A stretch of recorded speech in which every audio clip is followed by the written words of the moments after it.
네, 감사합니다.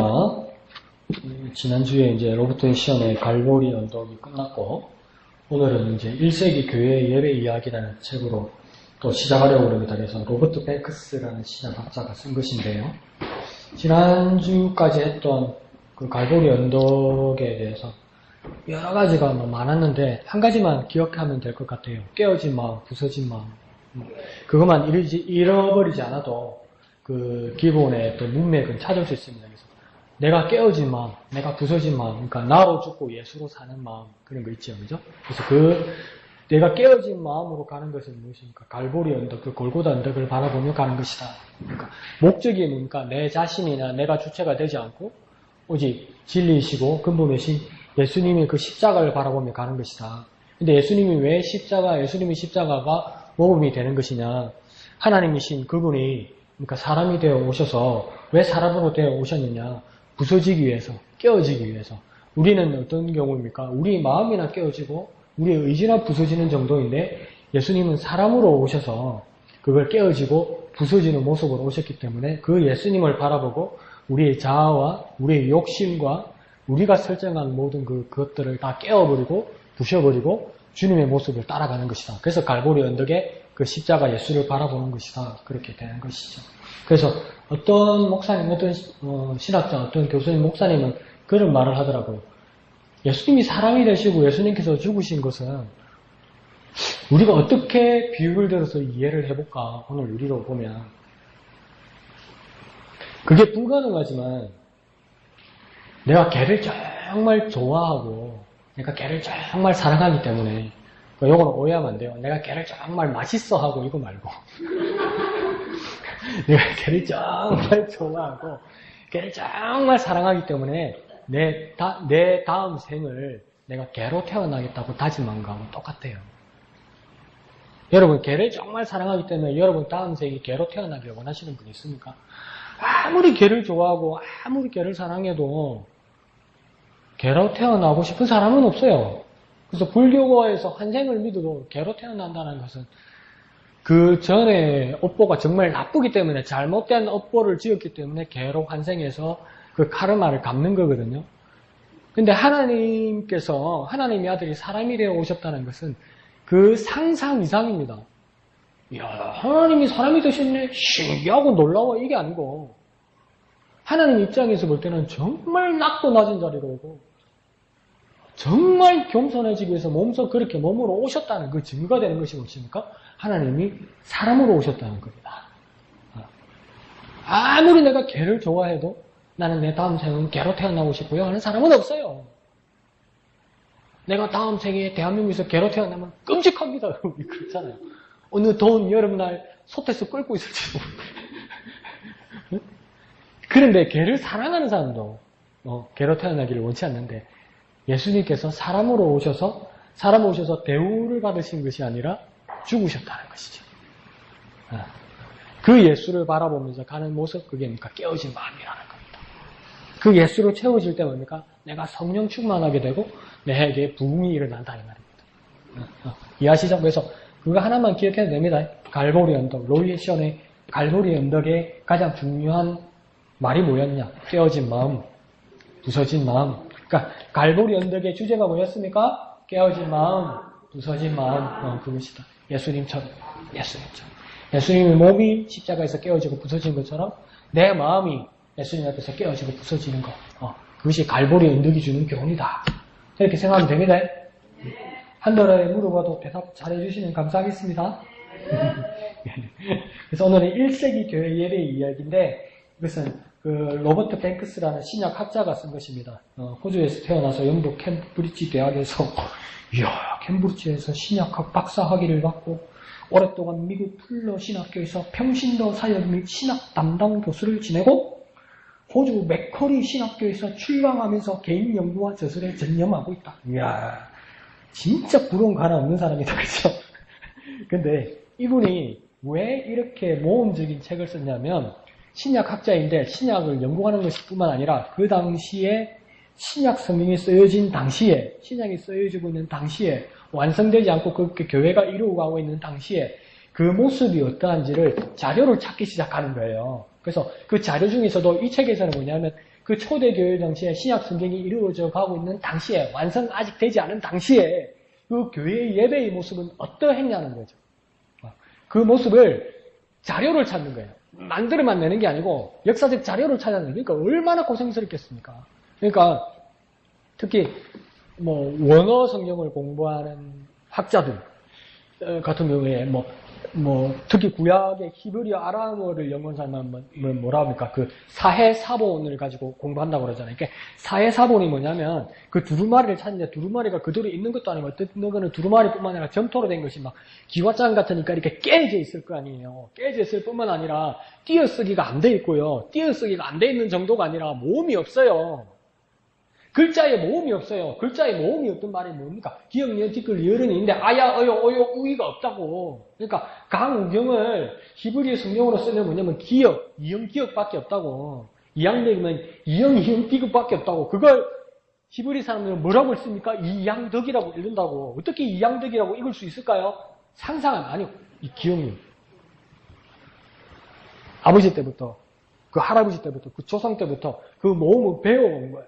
그러니까 외워온 거예요. 그러니까 히브리 랍비들은 그 히브리어 성경을 그렇게 잘 읽으면서도 석 달만 쉬면 그 성경 못 읽는답니다. 그럼 우리는 얼마나 은혜요. 일주일에 한 절 현강편 치고 막 꼼짝도 안 하고 1년이 가도 뭐 성경 1독, 3년이 가도 성경 1독이 안 되고 그러니까 뭡니까? 나중에 돌아가실 때 장례식에 유품에 성경책 이어달라고 그러잖아요. 땅속에서 읽으려고 그러는가 봐. 그때라도 일독을 하려고. 그러니까 우리는 막 언제 열어봐도 자음 다 있고 모음 다 있고 조금만 더 신경 쓰고 돈만 쓰면 새 번역도 있고 쉬운 번역도 있고 아들 공부시키려면 영어 성경도 있고 막 난리 구신기라 너무 편한 게 안 하는 거야. 그러니까 막 교회 할 때도 이제 빈손으로 오는 거야. 저 뒤에 다 있으니까. 그럼 일주일에 뭐 1시간만 보면 되지 뭐로 그걸 갖다가 무겁고 이제 이래 되는 거죠. 근데 그 당시는 그렇지 않았다고요. 그러니까 띄어쓰기 하나 안 돼 있고 순서도 제대로 잘 모르겠고 모음도 제대로 안 돼 있고 그걸 그러니까 구약학자들이 그러니까 그 어두운 지하 방에서 자료실에서 연구실에서 그걸 돋보기를 들고 늙어 죽을 때까지 그걸 맞추는 거예요. 다른 자료를 가지고. 그래가지고 그분들 보면 우리 할머니들보다 더한 거예요. 나이 든 남자 이 노교수들이 이렇게 돼가지고 사람들하고 대인관계는 하나도 안 되고 막 그 점토판만 돋보기 해가지고 보니까 이래가지고 눈 건드리면 시민질 성질만 내고 막 인간성을 다 버려놓고 막 햇볕 보면 막 이런 사람들이라고. 그렇게 그 지하 연구실에서 있다가 그냥 이렇게 죽는다고. 그래서 나 이런 사람들은 순교자 반열에 넣어야 된다고 봅니다. 그래서 적색 순교자가 있고 백색 순교자가 있다고 이야기해요. 적색 순교자는 무슨 뜻이겠습니까? 빨간색이잖아요. 그러니까 막 현장에서 이렇게 고문당하고 살해당해서 죽은 사람. 백색 순교는 뭐겠습니까? 피가 아니면 날이 더워서 그럴까요? 다 알고 있는데 대답하기 싫어서 그럴까요? 적색은 피면 백색은 땀하고 눈물이지. 또 그랬어요. 그러니까 그렇게 오랜 기간 동안 자기 모든 에너지를 다 쓰면서 그 백색. 그러니까 어떻게 냉정하게 말하면 그래서 뭡니까?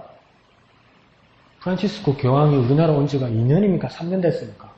그때 우리나라 올 때 왜 순교자, 정식 순교자 성인 반열은 아닌데 처음 천주교가 이 조선 땅에 들어올 때 순교 당했던 사람들 그 사람들을 이렇게 올린 거 아니에요. 순교자 반열에다가 아직 성인은 안 되고 그 후보에 캔디데이트에 올린 그것만 해도 그 가톨릭 교회에서는 엄청난 거죠. 엄청난 건데 그래서 그 개신교 목사님이 천주교 신부님한테 그렇게 말했답니다. 야, 한국 천주교는 좋겠습니다. 이제 한국에도 드디어 순교자 가톨릭 바티칸에 순교자 반열에 있는 사람도 있고 좋겠습니다. 이랬거든요. 근데 그 한 신부님이 그렇게 말하더래요. 바티칸 소속된 신부님이. 그건 그런데요, 목사님. 한국 천주교회에 적색 순교자는 있어도 백색 순교자가 안 보인다는 거지. 이 도전하는 바가 엄청 커요. 그러니까 나쁜 말로 아나치기란 말이야. 막 여기서 내 인생 막 죽임을 위해서 바치겠습니다. 아나치기란 막 찔러지겠든지 싸얘기든지 나는 예수님 부인 아니다. 이래 순간을 결단할 수 있는 사람 그런 사람은 얼마든지 많았다는 거죠. 근데 끝까지 협박하고 고문하고 특히 우리 가족 있는 사람은 자기 애 괴롭힌다 그러고 부모님 괴롭힌다고 와이프한테 어떻게 해버린다고 남편 어떻게 해버릴 거라면 이거 뭡니까? 끝까지 믿음을 지킬 수 있는 경우가 쉽습니까? 어렵습니까? 어려워요. 그러니까 대부분 변절이 돼요. 대부분 변절이 돼요. 그러니까 그것을 끝까지 희생을 감내하면서 믿음을 지키는 땀과 눈물의 백색 순교자가 조선 천주교에서 없더라는 거죠. 없더라는 거야. 그러니까 그렇습니까? 야, 천주교에는 백색 순교자가 없대. 야, 그럼 개신교가 나은 거고 뭐 다하지 우리가. 우리는 무엇을 정당화해서라도 우리도 그렇잖아요. 그러니까 이게 참 어려운 거예요. 백색 순교라는 게. 근데 그런 상황에서, 그런 어려운 상황에서도 초대교회의 상황에서 그렇게 순간으로 이렇게 순교하신 분들도 있지만 끝까지 믿음 지키고 그것을 포기하지 않고 주의 복음을 전하던 사람들도 있었고 그 가운데 예배의 사람들도 있었고 또 말씀을 연구하는 현대의 훌륭한 사람들도 있었고 인간성도 다 파괴되어버리죠. 주의 말씀만 붙들고 있던 순교가 내려있는 사람들도 있었다 이거죠. 그것을 연구를 해서 이 신약학자는 초대교회의 자료들을 책뿐만 아니라 여러 역사자들 연구해서 이 시대의 초대교회의 예배와 교회의 모습이 어떠했을까를 이제 이렇게 딱딱 배치를 하는 거예요. 배치를 하는데 이제 사실 역사적 사실들을 일단 순서대로 한번 탁 이렇게 넣어보는 거예요. 순서대로 넣는데 따보니까 이렇게 촘촘하게 딱딱딱 넣는 게 아니고 구멍이 뿡뿡뿡 뚫리는 거죠. 그러니까 정확하게 연결이 안 되는 거예요. 연결이 안 되겠죠. 집사님 5살 때 몇 가지 생각납니까? 서너 가지 생각납니까? 안 나죠. 여러분 초등학교 1학년 때 몇 가지 생각납니까? 초등학교 때 담임선생님 생각납니까? 이름 생각나요? 이름 뭐 어찌해야 됩니까? 나 집사님 때문에 더 이상 할 말이 없다. 근데 그러면 뭐 어느 시간에 뭐 했고 이거는 안 나타나잖아요. 어떤 사람은 얼굴만 생각나고 어떤 사람은 이름까지만 생각나고 그 다음에 뭘 배웠고 이게 안 나잖아요. 그러면 일단 차례대로 배열을 내놓고 그 사이에 로버트 뱅크스가 뭐냐면 이야기를 만들어 넣은 거죠. 잘 들을 수 있도록 초대교회의 모습이 이래야 할 것이다. 그러니까 완전 만들어낸 이야기가 아니라 자료를 가지고 초대교회의 교회의 모습은 이러했을 것이다. 그와 더불어 부족한 부분, 막혀있는 부분, 뚫려있는 부분을 이렇게 이제 만들어서 넣은 거예요. 그러면 이건 가짜입니까? 진짜입니까? 가짜다 진짜다 말하기는 곤란한데 사실에 근거한 거다 이런 거예요. 그래서 이 책이 한 80페이지밖에 안 되는데 금방 읽어요. 왜 금방 읽을까요? 재밌거든. 이야기거든. 여러분 이사야 읽는다고 얼마나 고생했습니까? 사도행전 오니까 재밌죠? 이제 좋은 날 다 갔습니다. 그 다음 뭐 나오는지 압니까? 역대상 나오거든요. 역대상은 9장까지 1장부터 9장까지 족보입니다. 여러분 괴로워하지 마십시오. 목사님 얼마나 괴롭겠습니까? 이제 아침마다 그 이야기를 만들어야 되는데 족보 가지고 뭘 말해야 됩니까? 누가 낳고 해야 됩니다. 9장까지 상상을 한번 해보십시오.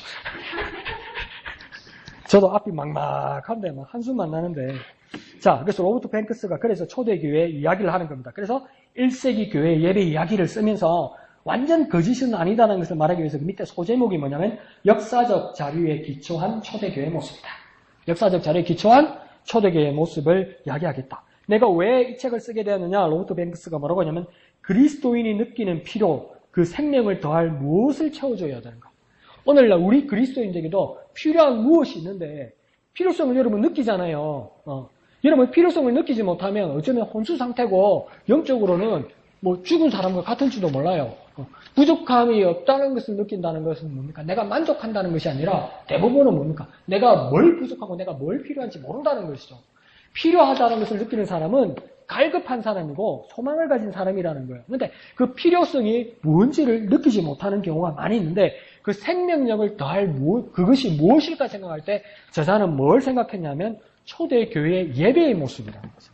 예배의 모습에서 우리가 무엇을 찾을 수 있지 않을까. 그것이 정답이 아닐지라도 우리의 어떤 갈급함과 그 소망에 대해서 그 예배의 모습으로 찾을 수 있지 않을까. 그러면 초대교회의 예배의 모습을 찾아서 그대로 모방하고 따라가는 것이 아니라 그 본질을 찾아야 된다는 거죠. 그러니까 그 모습 그대로 할 수는 없어요. 그 모습 그대로 할 수는 없어요. 왜요? 상황이 다르니까.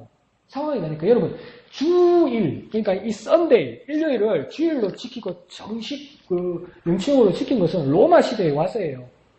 그러니까 300년 초반기 313년에 콘스탄티누스 황제가 밀라노 침령을 이렇게 내려서 뭐냐면 기독교를 공인했어요.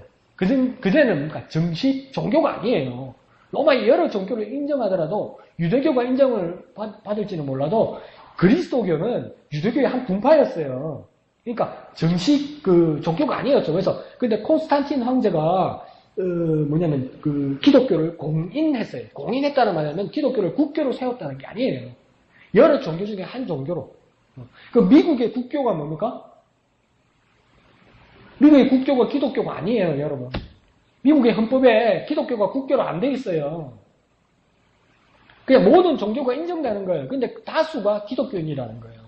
그와 마찬가지로 콘스탄틴 황제도 뭐냐면 기독교를 공인한 것이지 기독교를 로마의 국교로 세운 게 아니에요. 그러고 나서 그 다음에 누구 나오냐면 400년대에 데오도시우스 황제가 와서 기독교를 국교로 세운 거죠. 기독교를 국교로 한 거죠. 근데 기독교가 국교가 되어서 좋았을까요? 그게 부작용이 엄청났대요.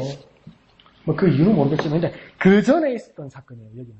그러니까 주일날도 공식 공휴일이 되지 않았기 때문에 이 사람들이 주일을 우리가 생각하는 것처럼 십계명은 안식일처럼 칼같이 지켜서 아무 일도 하지 아니하고 오직 예배 정한 장소 정한 시간에 모여서 아침부터 오후 저녁까지 예배할 수 있었을까요? 없었을까요? 없어요. 그리고 특히 로마 제국 안에서는 무엇입니까? 로마의 법을 따라야 되는 거죠. 그죠? 그래도 대부분 지배자는 누구였습니까? 로마 사람들과 로마 시민권을 가진 사람들이었겠죠. 그러면 그 외에 타국인들이나 심지어 유대인, 그리스도인들마저도 누구의 지배를 받는 겁니까? 로마의 지배를 받는 건데, 내가 안식일, 내가 주일을 예배를 지키기 위해서 난 출근하지 못합니다. 그러면 어떻게 되겠습니까? 큰일 나는 거예요.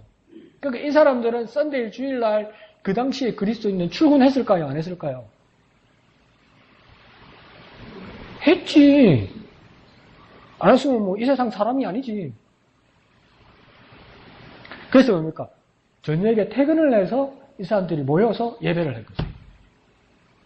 그럼 우리도 그러면 안 됩니까? 상황이 나나나나 그렇게 은혜를 베푸셨는데 왜 애꿎게 얄궂은 짓을 하냐고. 그러니까 이렇게 모여서 식탁에서 예배를 하는 경우가 많다는 겁니다. 그러니까 시간이 없잖아. 그럼 저녁에나 모일 거 아니에요. 그러면 막 헐레벌떡 예배를 사모해서 퇴근해가지고 막 어떤 사람은 작업복 차림 그대로, 어떤 사람은 땀 냄새 나는 그 차림 그대로 막 세수도 못하고 그렇게 막 뛰어왔는데 저녁밥이나 먹었겠습니까? 못 먹었죠. 그러니까 이 예배를 준비하는 사람이 예배를 준비하는 것과 더불어 더 중요한 게 뭡니까? 파리비끼라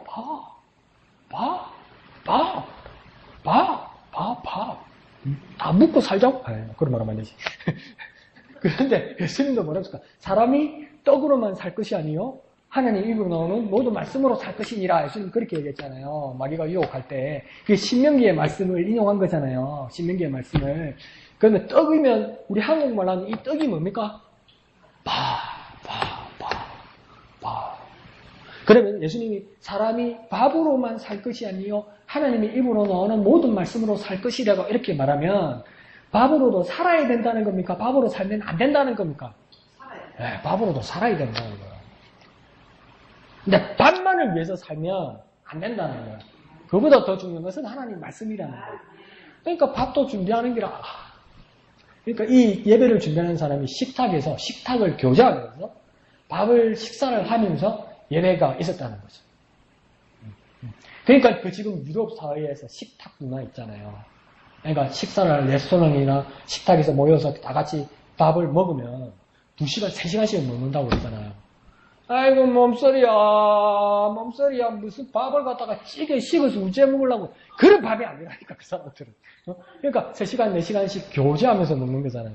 그러니까 그 초대교회의 모습들도 뭡니까? 식탁에서 그 피곤에 지친 사람들 모여서 그렇게 뭡니까? 식탁과 같이 교제하면서 밥을 먹는. 그러니까 그것을 지금 교회에서는 이제 학자들이 어떻게 나눠보냐면, 그러면 그 예배와 같이 하는 그 식탁의 교제가 애찬식이냐 주의 만찬식이냐 이거 가지고 또 분론했어요.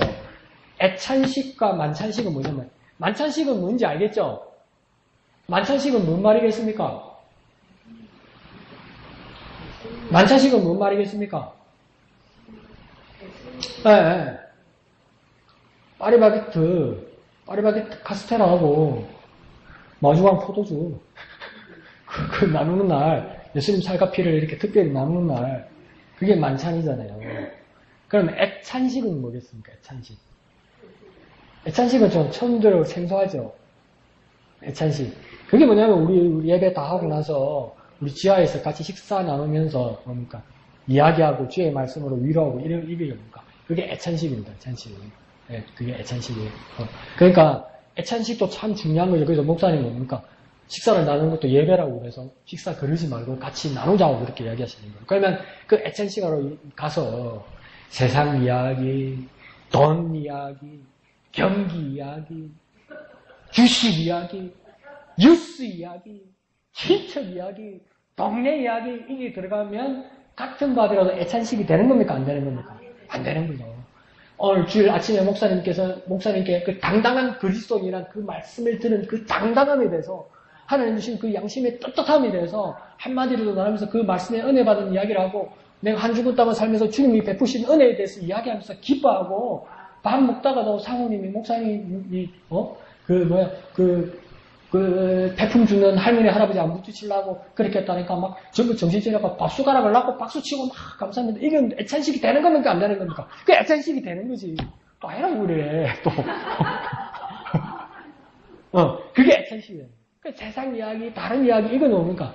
그러면 같은 밥이라도 그날은 애찬식이 안 되는 거죠. 그러면 애찬식 따로 성찬식 따로 우리는 그렇게 나눌 수 있는 거예요. 지금 교회 상황이. 근데 그 당시에는 애찬식, 성찬식이 따로 나눌 수 있었을까요? 없었을까요? 왜 없을까요? 현실적으로, 저와 여러분이 현실성을 한번 이야기합시다. 왜 없을까요? 왜 불가능할까요? 우리 현실성을 한번 이야기합시다. 왜 불가능할까요? 이양대 집사님, 왜 불가능할까요? 애찬식과 성찬식을 왜 합쳐서 못할까요? 오늘 현대교회는. 집사님 생각.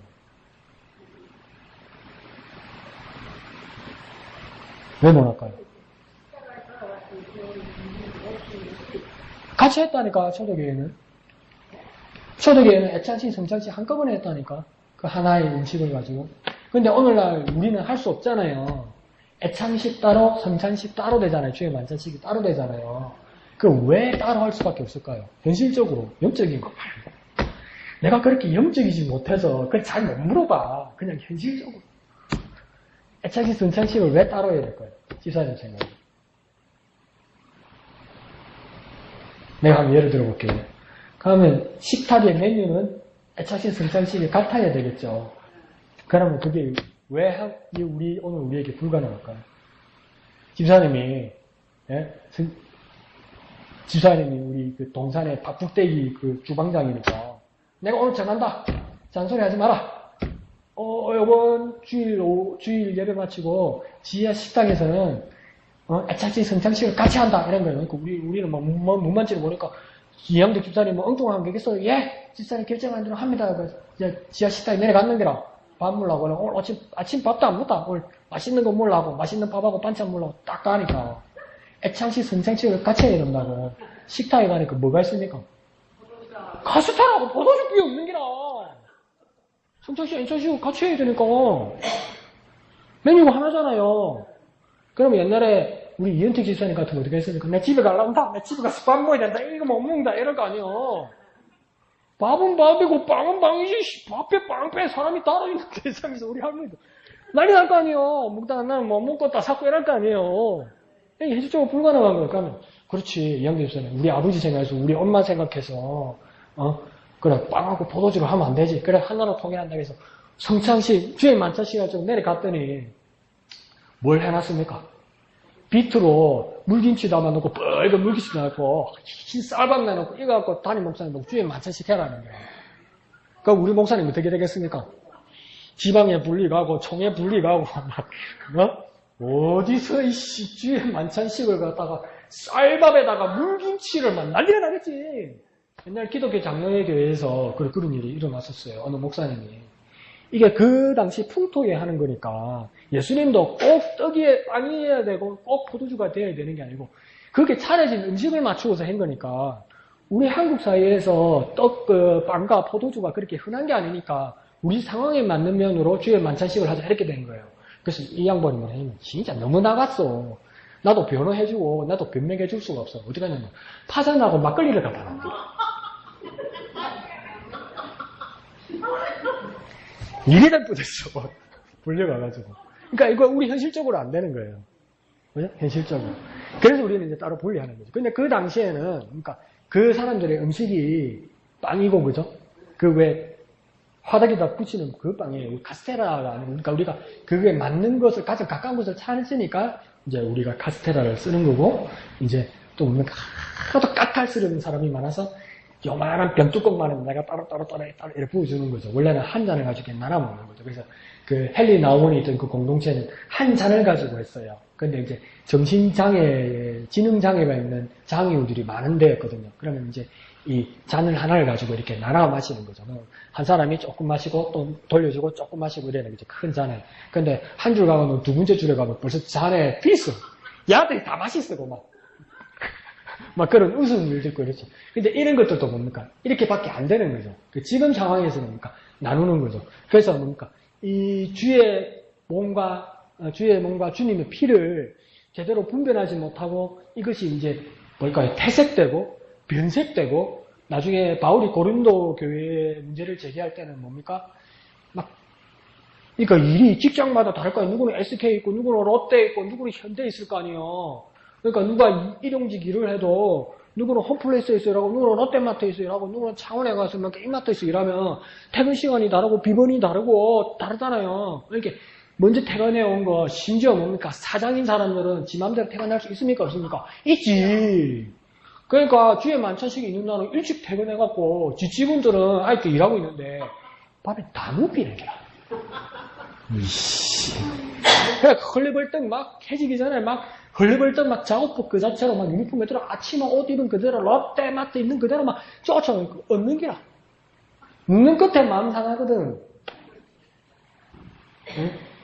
그러니까 바울이 이래가 안 되겠다는 거죠. 묵고 온다. 군산 너 그 집에서 좀 묵고 온다. 집에 냉장고에 음식이 썩어나고만은 공짜라 그러면 막 양재봉도 퍼마시려고 막 있는 것들이 다하다 그러더만 이제 이래 된 거죠. 그러니까 그게 뭔가 의미를 더욱 증폭시켜서 뭐가 된 겁니까? 그 의미를 받아들이는 게 중요하다 해서 이렇게 양을 줄인 거죠. 에이, 입맛만 베리게 그러지 말고 그래서 그렇게 된 거예요. 그러니까 초대교회는 뭡니까? 이 애창식과 주의 만찬식이 같이 일어나고 그래서 말씀이 같이 나누어지고 이런 거죠. 그래서 일주일에 한 번씩 퇴근 시간에 모여서 이랬다면 참 은혜로우면서 규모는 소규모였겠죠. 대규모가 될 수가 없어요. 소규모고 그렇지만 그것을 준비하는 사람은 참 힘들었겠다. 얼마나 헌신이 있었겠나. 그 이양덕 집사님에 대해서도 한번 생각해 보십시오, 여러분.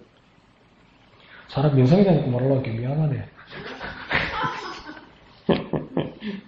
그래서 그 이야기를 하면서 이제 또 이 신약 학자니까 자기 견해를 이야기했는데 그는 넘어가고요. 이제 이야기가 시작됩니다. 그래서 이 이야기의 주인공은 누구냐면 만들어낸 사람인데 주인공이 뭐냐면 푸블리우스입니다.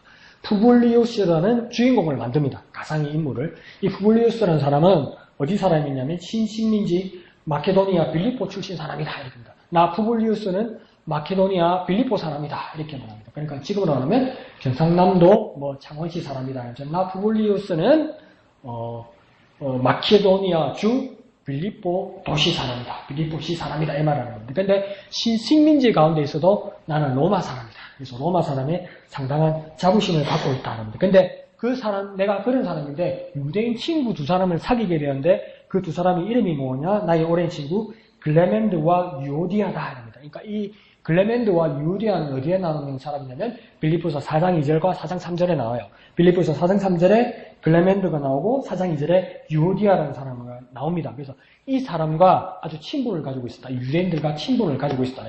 이 푸블리우스는 이스라엘 사람 유대인이 아니고 로마 시민권을 가지고 로마 사람인데 유대인 글레멘드와 유오디아와 친분을 가지고 있었다는 거죠. 아주 개방적인 유대인이었다는 거죠. 로마 사람은 원래 아주 다문화적이고 개방적입니다. 그래서 누구나 자기 사귈 수 있었죠. 근데 이 유오디아와 글레멘드가 푸블리우스를 저녁 식사에 초대했는데 그 저녁 식사에서 아주 특이한 경험을 하게 되었다. 이렇게 이제 이야기가 시작되는 겁니다. 그래서 이 저녁 식사 초대를 받는데 저녁 식사를 준비한 사람이 내 친구 글레멘드나 유오디아가 아니고 이 식사를 초대한 사람이 누구였냐면 아굴라와 브리스가였다. 식사를 초대한 사람이 누구라고요? 아굴라와 브리스가. 이 사람 누굽니까? 아굴라와 브리스가. 예? 뭐라고요? 주님이 묻혔다고요? 예? 전도하라고 뭐예요? 제일 먼저 만난 사람 아닌 것 같은데. 그건 자주장사 루디아 같은데. 예? 뭐라고? 아들, 딸이라고? 아들, 딸이 아빠 식사 초대했다고? 아빠, 엄마는 어디 있습니까? 이렇게. 여러분, 석 달을 사도행전을 큐티를 했어요. 사도행전에 나오는 사람이요. 아굴라와 브리스가가. 어디에 나오는 사람입니까? 누구하고 친한 사람입니까? 아굴라와 브리스가가. 누구하고 친한 사람입니까? 바울? 왜 바울하고 친했죠? 사도행전 바울 찍으면 웬만하면 맞는 거 아닙니까? 네, 맞죠. 맞아요. 근데 왜 바울하고 관계가 가장 깊냐면, 바울이 나중에 뭡니까? 밤에 저녁에 막 주의 말씀을 증거하고, 내가 너희들에게 신세 지지 않겠다. 내가 내 일해서 먹고, 내가 일하겠다. 이러면서, 그걸 우리는 보통 뭐랄까, 자비랑 선교사라고요. 이 사람이. 자기가 선교비를 감당하는 사람. 근데 그게 왜 그게 가능하냐면, 여러분, 현실적으로 불가능해요. 어떻게 일하고 그렇게 합니까? 그 고단함과 어려움, 이거 말로 못해요. 여러분, 그거 진짜 그게 현실적으로 불가능해요. 그래가지고 막 불치병 걸린 목사님들 얼마나 많은데요.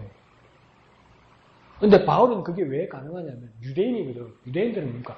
태어날 때부터 부모가 한 가지 기술들을 가르쳐줘. 먹고 살아라고. 그래서 바울은 어떤 기술을 가지고 있었던 겁니까?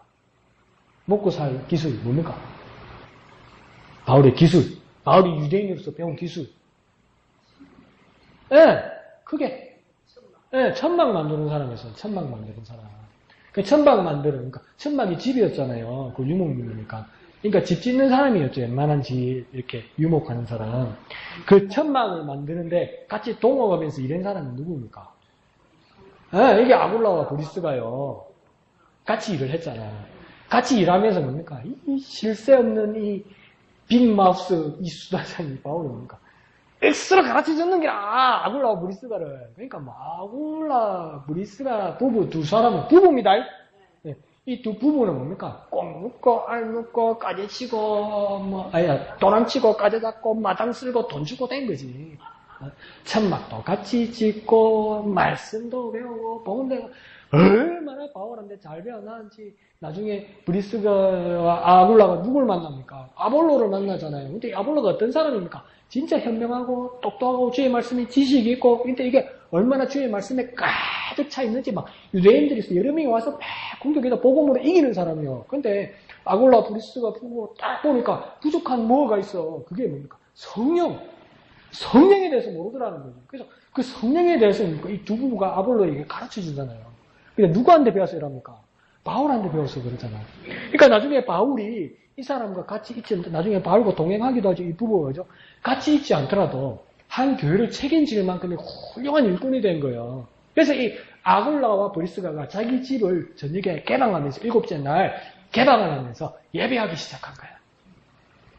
그래서 뭡니까? 이 푸블리우스라는 로마 사람이 유대 사람 글레멘드와 유디아의 그 연결을 통해서 아굴라와 브리스가 집안에 예배 초대를 받은 게 아니고 뭡니까? 식사 초대를 받은 거예요. 식사 초대. 뭔 초대라고요? 식사 초대를 받은 거예요. 뭘 고충당하니까 오는 거지.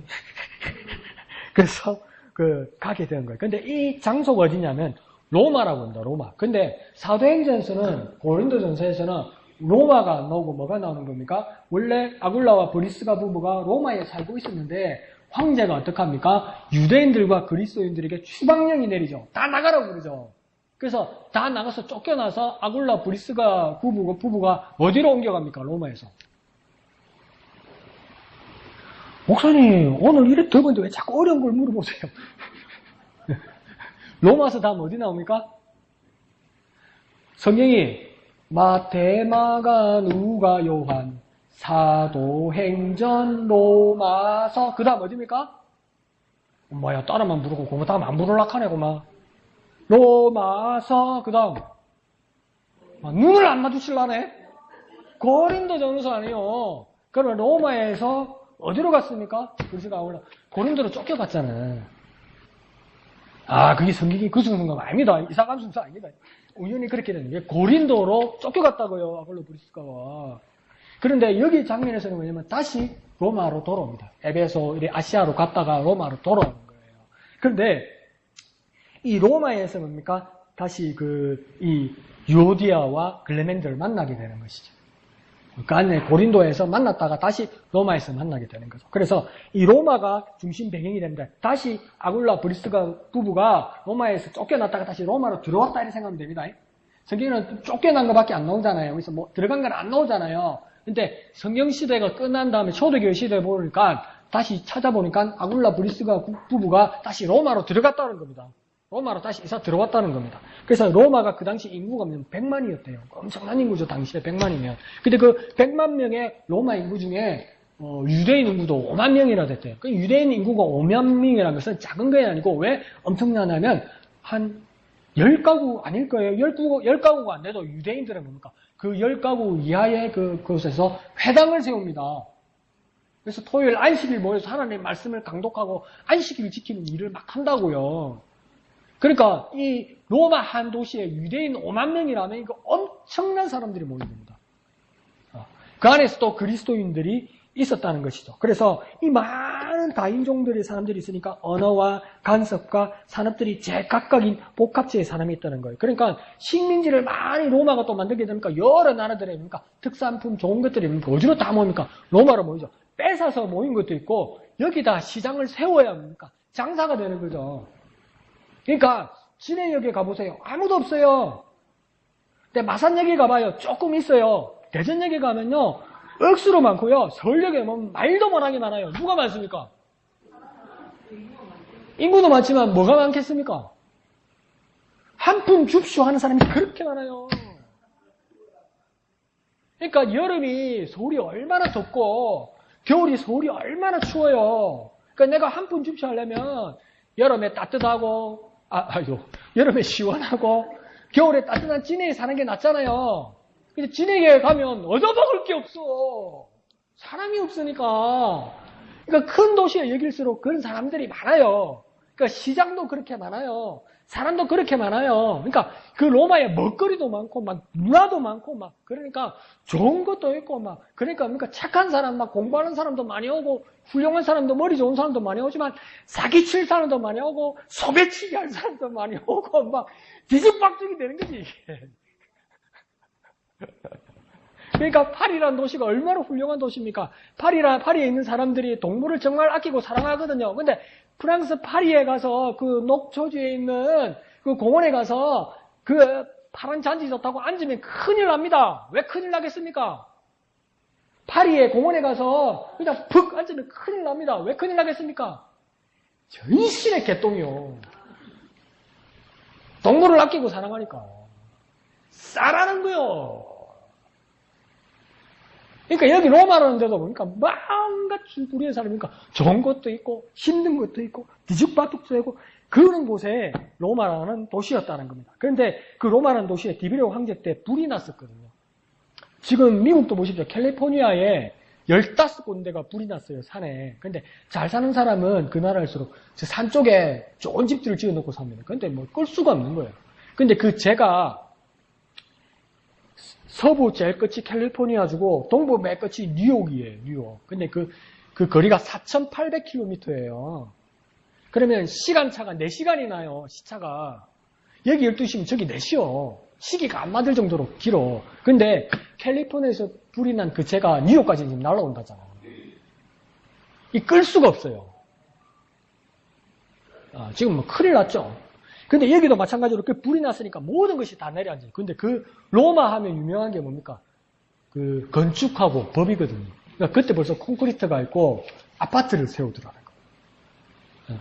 그래서 그 자그마한 아파트에 아굴라 브리스가 부부들이 살고 있었고, 그래서 그 집들이 보면 그리스식 정원이 있고, 로마식 광장이 있고, 뭐 L자 모양의 큰 아파트도 있고 이러면서 막 여러 나라의 어떤 양식들이 같이 있더라는 것이죠. 그러니까 지금 우리가 사는 사회도 뭡니까? 여러 다민족, 다인종, 여러 문화, 여러 종교의 사람들이 있죠. 그죠? 그러니까 큰 도시일수록 이 여러 인종과 여러 문화와 여러 종교의 사람들과 공존해 가는 겁니다.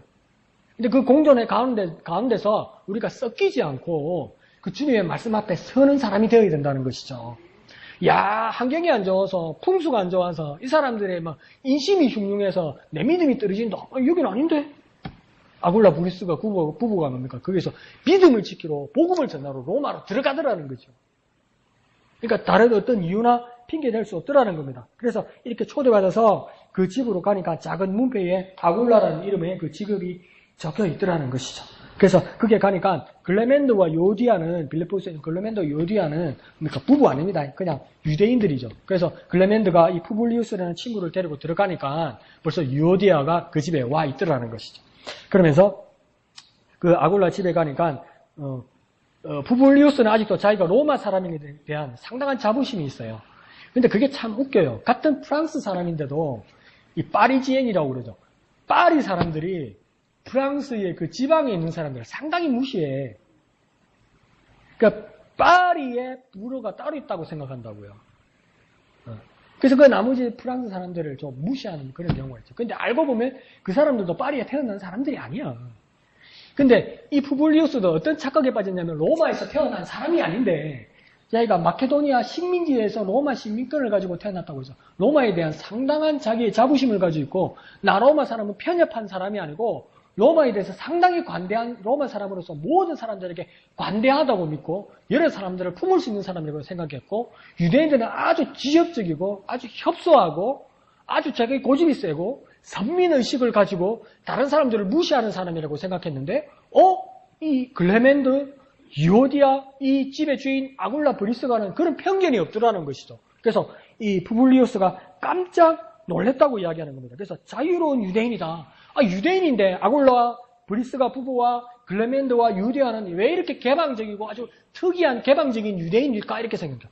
개방적인 유대인이라고 생각한 것은 유대인 중에 이 네 사람이 개방적이라서 개방적인 깨어있는 유대인이 된 것이 아니라 많은 유대인들 중에서도 이 사람들은 어떤 사람입니까? 복음이 사람이었던 거예요. 예수님을 만난 사람이었던 거예요. 그래서 예수님께서 마지막 마태복음에서 그들에게 부탁하실 때입니까? 너희는 온 족속으로 제자를 삼으라고 그랬다고요. 모든 사람에게 이제 이방이라고 말하지 말라는 거예요. 해외라고 말하고 세계라고 말하고 열방이라고 말하라는 거예요.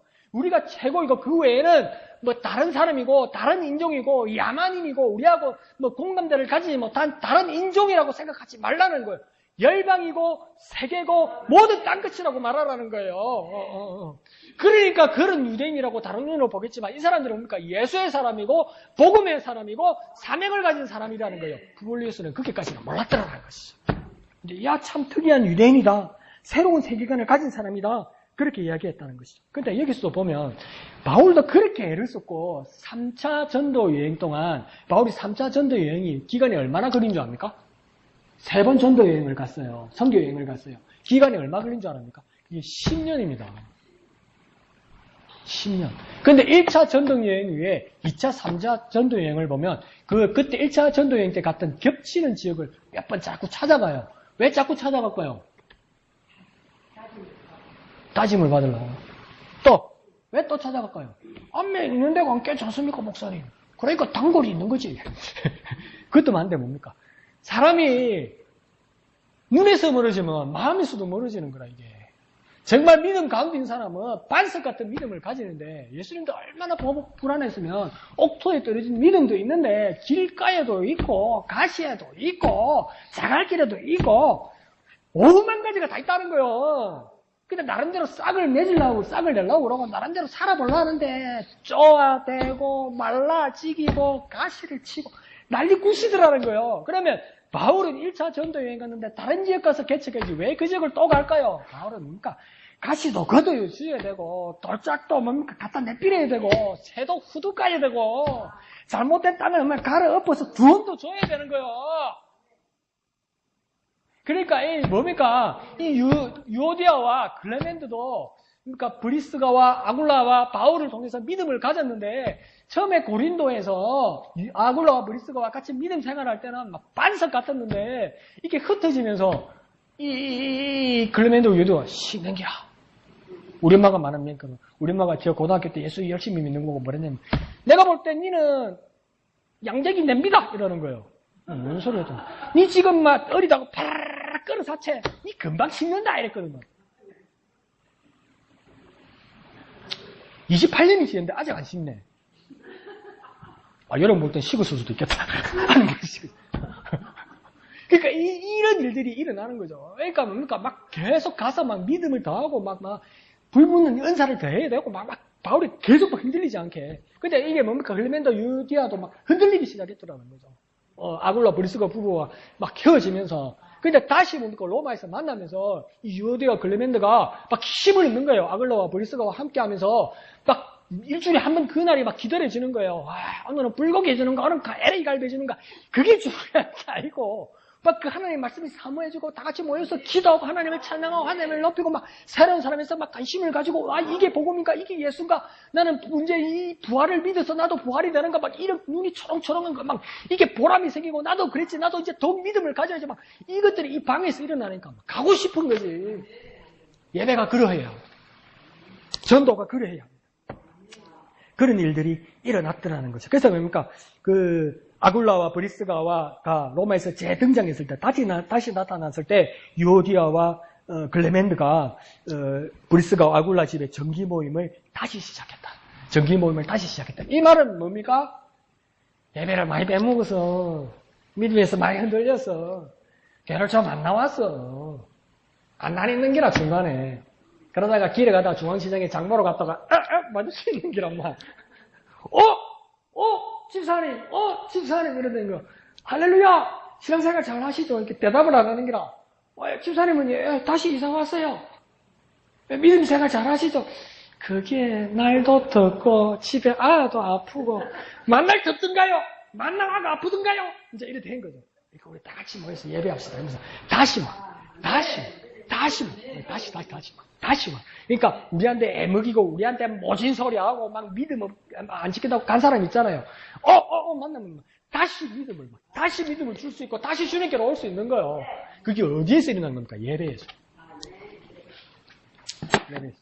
그래서 아굴라 부부에게 그런 일이 일어났다고 합니다. 그러면서 클레멘트와 유오디아가 말하자면 그래 나는 두 사람의 말을 믿지 브리스가와 아굴라의 말을 나는 믿는다 이렇게 얘기했어요. 그러니까 우리도 뭡니까? 저 사람의 믿음은 나는 믿어서 하나님 있는 것 같다. 내가 여기 예배할 수 있는 그 모습을 보여주어야만 한다는 겁니다. 근데 그것이 어디에서 일어나는 겁니까? 예배에서 일어난다는 거죠.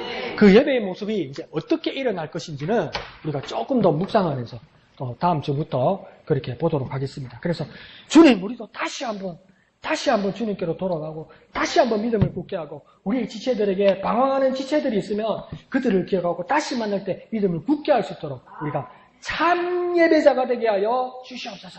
주님 앞에 참 예배자가 되어서 다 같이 예배하고 주님 앞에 영광 돌려드리는 우리가 되게 역사하여 주시옵소서. 그렇게 찬송하신 후에 다 같이 기도하도록 하겠습니다. 지난주에 불렀던 친구의 고백, 아름다웠던 지난 추억들, 추억에서 현실로, 추억에서 지금으로, 추억에서 진리로, 추억에서 능력으로 그 예배의 삶을 살아가는 저와 여러분 되시기를 부탁드립니다.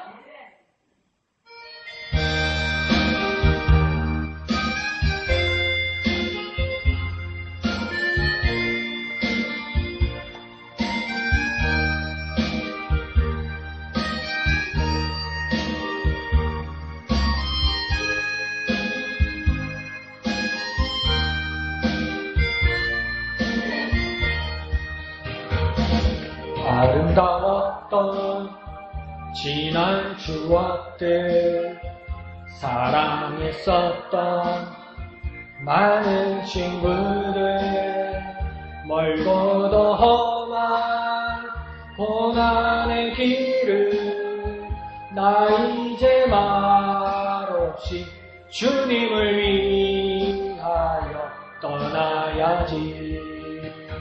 수없이 많은 사람들 위해 당신이 바친 고귀한 이세 영원히 당신과 함께 있고파 사랑의 십자가를 맞이하네. 지난 6월절 저녁 성찬 때 주님과 함께 마시던 빗자 그 일이 문득 생각이 나면 어느새 내 뺨에 주르르 눈물만이 흐릅니다. 수없이 많은 사람들 위해 당신이 바친 고귀한 이세 영원히 당신과 함께 있고파 사랑의 십자가를 맞이하네. 새벽 딱 울 때 난 괴로웠어. 풍랑이 일면 난 무서웠어. 하지만 이제 두렵지 않아. 이 세상 끝까지 주님을 위하여 죽을 텐데. 수없이 많은 사람들 위해 당신이 바친 고귀한 이세 영원히 당신과 함께 있고파 사랑의 십자가를 맞이하네. 이 시간 기도하겠습니다. 주님, 내가 영원히 주님과 함께 있기를 원합니다. 내가 영원히 주님과 함께 하기를 원합니다. 참 예배 가운데 주님과 함께 하기를 원합니다. 네가 참 예배자가 되어서 방황하는 우리의 지체들 다시 주님 앞으로 불러 모을 수 있도록 글레멘드처럼 유오디아처럼 브리스가처럼 아굴라처럼 반석 같은 믿음 위에 서게 하여 주옵소서. 흔들리지 않는 믿음 주시옵소서. 믿음 위에 믿음 다하여 주시옵소서. 참 예배자 되게 하여 주시옵소서. 주님의 이름 크게 한번 부르고 다 같이 기도합니다. 주여! 주님, 내가 주님과 함께 하기를 원합니다. 영원히 주님과 함께 하기를 원합니다. 참 예배자 되게 하여 주시옵소서. 참 예배자 되게 하여 주시옵소서. 참 예배자 되게 주님의 예배 풀어 주시옵소서. 내가 참 예배자 되어서 주님과 함께하며 방황하는 지체들을 주님께로 인도하게 하여 주옵소서. 관심을 가지고 아무것도 모르는 부블리우스와 같은 사람들을 내가 유오디오처럼 글레멘드처럼 예배를 인도하는 아굴라처럼 브리스가처럼 믿음 위에 믿음을 더할 수 있도록 주님 내게 말씀을 주시고 주님 내게 능력을 주시고 주님 내 입술에 찬양을 주시고 주님 내게 능력을 다하여 주시고 주님 내가 참 예배자 되게 하여 주옵소서. 참 예배자 되게 하여 주옵소서. 참 예배의 인조자 되게 주님 역사하여 주시옵소서. 주님을 의지합니다. 주님 도와주시옵소서. 새벽 다굴 때 난 괴로웠어. 풍랑이 일면 난 무서웠어. 하지만 이제 두렵지 않아. 이 세상 끝까지 주님을 위하여 죽을 텐데 수없이 많은 사람들 위해 당신이 바친 고귀한 인생 영원히 당신과 함께 있고파 사랑의 십자가를 맞은 수없이 많은 사람들 위해 당신이 바친 고귀한 희생 영원히 당신과 함께 있고파 사랑의 십자가를 맞이하네. 거룩하신 아버지 하나님 은혜를 감사합니다. 우리도 요디아처럼 우리도 클레멘트처럼 다시 믿음의 자리로 돌아갈 수 있도록 주님 역사하여 주옵소서. 우리만 돌아가는 것이 아니라 주의 말씀을 증거하고 초대하고 전도할 수 있는 능력의 사람으로 변화시켜 주시고 회복시켜 주시옵소서. 아굴라처럼 브리스가처럼 참 예배자 되게 하여 주시옵소서. 참 믿음의 사람 되게 하여 주시옵소서. 참 예배의 인도자가 되게 하시고 참 여자 되게 하여 주시옵소서. 믿음 위에 믿음을 더할 수 있도록 도와주시옵소서. 위대한 사도에게 배운 것처럼 돌짝들은 다 엉겨보게 하여 주시고 가시들은 다 거두게 하여 주시고 새들은 다 흩어서 모두가 옥토가 될 수 있도록 모두의 믿음의 믿음을 다하는 참 능력자 되게 하여 주시옵소서. 참 예배자 되게 하여 주시옵소서. 참 주님의 사람 되게 하여 주옵소서. 참 주님의 일꾼 되게 역사하여 주시옵소서. 모든 것을 감사드리며 거룩하신 예수님의 이름으로 간절히 기도합나이다. 아멘. 하늘에 계신 우리 아버지의 이름을 거룩하게 하시며 아버지의 나라가 오게 하시며 아버지의 뜻이 하늘에서와 같이 땅에서도 이루어지게 하소서. 오늘 우리에게 일용할